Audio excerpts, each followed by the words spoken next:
במיטה ומודה, מסתכל על כל מה שיש, הוא מחייך ואני כאן מתפלל, פותח את ידיי ומודה, מסתכל על העולם ומחייך, איזה עולם נפלא, איזה עולם נפלא, איזה עולם נפלא, איזה עולם נפלא.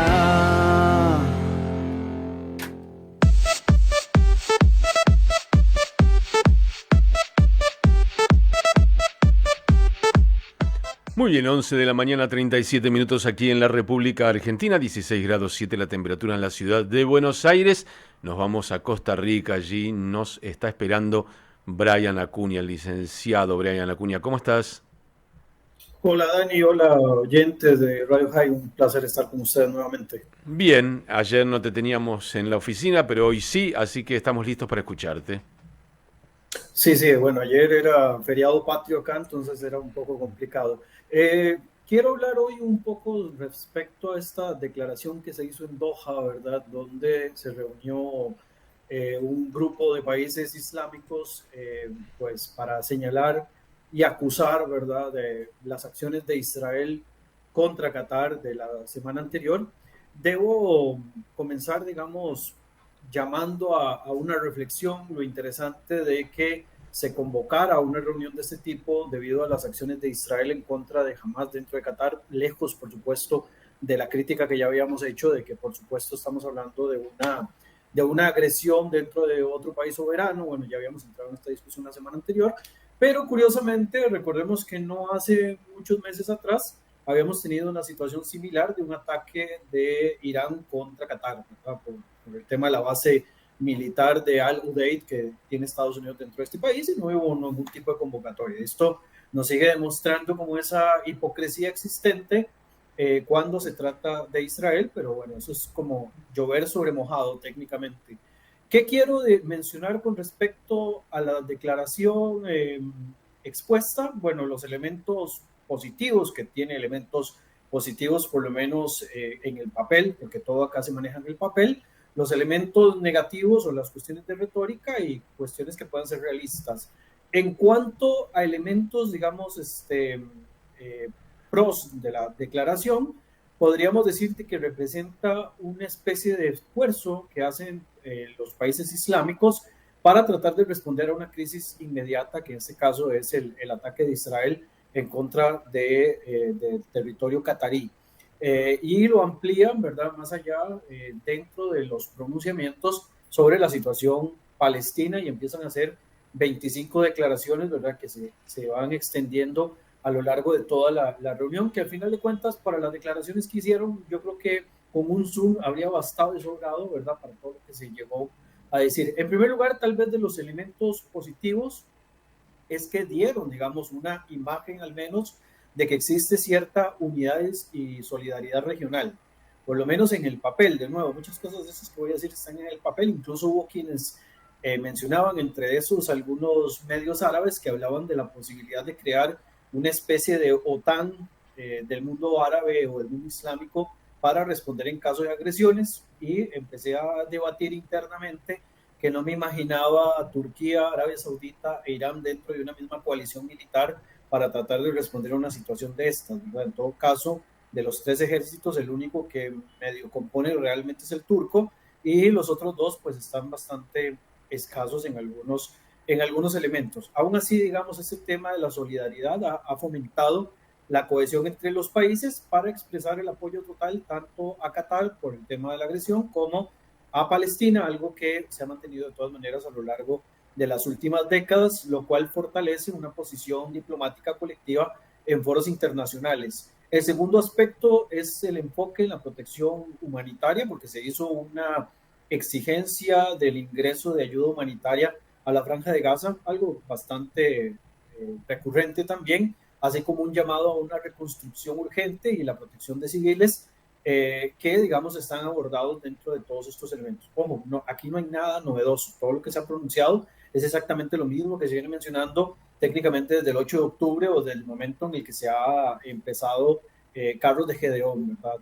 Por otro lado, hay una cuestión de presión diplomática y legal porque se hace un llamado a sancionar a Israel, en primer lugar, querer llevar, digamos, a Israel tanto frente a la Corte Penal Internacional como a la Corte Internacional de Justicia, y por el otro lado también un llamado a boicot, algo que es contraproducente por sí mismo, pero bueno, se menciona, y por otro lado, revisar cómo está la situación de las relaciones de Israel con países del mundo islámico, ¿verdad? O el mundo árabe en este caso, principalmente.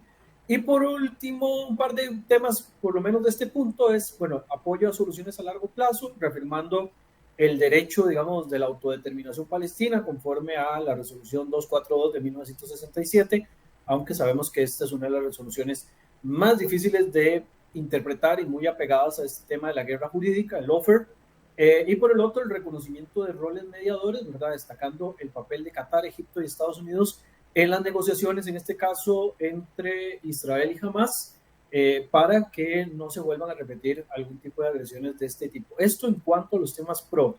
No sé si tienes algún comentario. Sí, sí, me quedé pensando en lo de la especie de OTAN de los países árabes y mencionabas a Turquía. Turquía es parte de la OTAN. O sea, ¿cómo jugaría Turquía si el día de mañana Estados Unidos atacara a alguno de los países árabes? ¿Por quién estaría? Ese es uno de los problemas que hay. Y el otro, quería preguntarte porque mencionaste que nunca hubo una reunión como esta cuando cuando Irán atacó la base de Estados Unidos en Qatar. ¿Hubo alguna reunión como esta cuando Israel eliminó a un líder de Hamas en Teherán? No, creo que no. ¿Hubo una reunión como esta cuando Israel atacó en Siria o en Líbano? No. ¿Hubo reuniones como esta cuando Israel, como hoy, en esta mañana, ataca a los hutíes en Yemen? No. O sea que hay una enorme diferencia sobre cuándo se convoca y cuál es el poder de Qatar en ese juego, porque Israel ha tenido que atacar países soberanos a lo largo de esta última guerra, por lo menos 4 o 5. Sí, ahí nos demuestra de nuevo, ¿verdad? Algo que hemos dicho desde hace varios meses, que es este papel que Qatar ha asumido en el rol geopolítico mundial, que algunos lo subestiman. Yo no entiendo cómo todavía hay alguien que se atreve a subestimar, digamos, la fuerza y el poder de la diplomacia catarí, que es sumamente fuerte y además, por su rol de diplomático, es que logra hacer este tipo de convocatorias y que logra tener este tipo de adhesiones. Es más, pongámoslo en un contexto más banal, que hayan logrado, por ejemplo, organizar un mundial en su propio país, en un país que no tiene cultura futbolística, pero que ha logrado, digamos, unificar al mundo bajo una misma esfera y que utilizó incluso el mundial para promover su propia agenda política, incluyendo el tema de la agenda palestina, ¿verdad? Donde se aprovechó no solo de la sede, sino que se aprovechó también de la participación de un país que lo hizo muy bien como Marruecos para poder todavía impulsar mucho más esta agenda pro-palestina. Y me parece que es bastante asertivo el comentario respecto a esta situación de cómo, digamos, Qatar logra cosas que ningún otro país del Medio Oriente ha logrado en estos momentos, incluso dentro del proceso de conflicto con Israel. En cuanto a elementos negativos de la declaración, en primer lugar, hay una posibilidad de escalada de las tensiones, ¿verdad? Porque al aislar a Israel se podrían intensificar los conflictos regionales, volver a una condición anterior que ya se quería evolucionar, que es el tema del conflicto árabe-israelí, provocando respuestas de Israel, ¿verdad? Cuando vean amenazada su situación. Y bueno, si ya hay boicot de por medio, si ya hay agresión o digamos, algún tipo de sanción, Israel no va a querer contenerse como, digamos, lo ha hecho hasta el momento, porque lo ha, digamos, intentado, por lo menos de una manera progresiva. La falta de equilibrio y un posible sesgo, ya que se enfoca únicamente en condenar a Israel y no menciona acciones de grupos como Hamas, lo que puede ser percibido también como un elemento parcial por parte de Occidente y debilitar esta reunión por parte de países occidentales. Esto se ve reforzado a las acusaciones de doble estándar que pues definitivamente lo podemos ver en este tipo de hipocresías. Las demoras en su implementación, ya que al haber tantas solicitudes, incluyendo una como solicitar que Israel sea suspendido de Naciones Unidas, ¿verdad? Que es uno de los elementos que prometen promover o imponer sanciones, van a depender de una coordinación global que históricamente falla debido a que hay vetos en el Consejo de Seguridad o existen divisiones internas entre el mismo mundo árabe, ¿verdad? Incluyendo países que tienen relaciones con Israel. Además, puede haber un apoyo o un boicot económico y esto puede traer un impacto en las economías de estos países, principalmente de aquellos que tienen relaciones con Israel o con Occidente, como en temas de tecnología, comercio, sin dar, digamos, algún tipo de alternativa. Y el último punto, digamos, respecto a la cuestión negativa, son que de 25 puntos la declaración es sumamente exhaustiva, o sea, repiten muchas veces, pero a la hora de buscar soluciones reales, lo vamos a ver demasiado diluido. No existen medidas concretas, sino que es muy limitado. O sea, es la extensión, lo que digo yo literalmente siempre, la extensión de un océano con la profundidad de un charco, ¿verdad? No, eso es una declaración insípida, insuficiente, tan útil como el pito en un avión, más o menos. Bien, a estar atentos porque entre otras cosas se nos viene la Asamblea General de Naciones Unidas, que también va a ser un campo de batalla dialéctica, solo dialéctica finalmente, pero bueno, hay algunos países de Occidente que dijeron que van a usar esa oportunidad para declarar su apoyo a un Estado palestino. Así que bueno, todo esto sucederá en las próximas semanas y agregando que hoy Israel comenzó a la par otra etapa de su guerra terrestre dentro de la ciudad de Gaza y que atacó el puerto de Hodeida en Yemen. O sea, esto está sucediendo todo en distintas capas, pero al mismo tiempo habrá que ver hacia dónde va.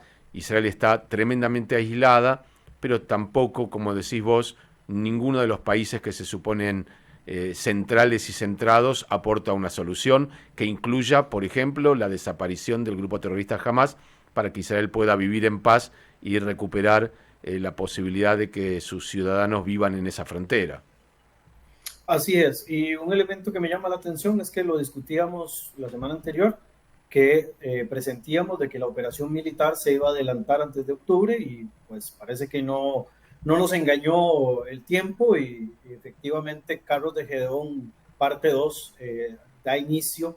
Hay que esperar los resultados, genera mucha expectativa, principalmente lo que pueda pasar con los soldados israelíes que están en el terreno. También hay que decir que inicia a fuego lento, no es una operación masiva, descomunal, casi yo te diría, da la sensación de, mirá que yo arranqué, todavía tenés una oportunidad, o sea, dar una oportunidad, porque Estados Unidos no podemos descartar que algo esté sucediendo por detrás, porque Marco Rubio ayer estaba en Israel, hoy estaba en Qatar. Israel comenzó esta operación con Marco Rubio en su territorio, lo cual también es un síntoma de que Estados Unidos de alguna manera lo avala, pero por otro lado, el presidente Trump dice, miren que les queda poquito tiempo para poder hacer algo antes de que Gaza sea destruida. Todo esto está pasando a la vez y es difícil de entender. Por supuesto, si el sesgo, como bien lo decías vos, es antisemita, toda la culpa será de Israel. Pero acá tenemos muchos países que subvencionan, apoyan, promueven el terrorismo, incluyendo el hecho de que los líderes terroristas viven libremente, abiertamente en sus ciudades. Todo eso está pasando, veremos cómo sigue. Brian, gracias por este tiempo, te mandamos un abrazo grande. Les envío un abrazo de vuelta y estamos a la orden. Gracias. Allí estaba Brian Acuña desde Costa Rica, licenciado en Relaciones Internacionales, a un pasito de su máster. 11:51, le ponemos música de la nuestra. Cuando volvemos, te prometo actualizar las noticias de Israel porque está pasando de todo. Y hoy también tenemos un viajecito a Perú, así que todo eso viene después. E agora eu quero ver todo mundo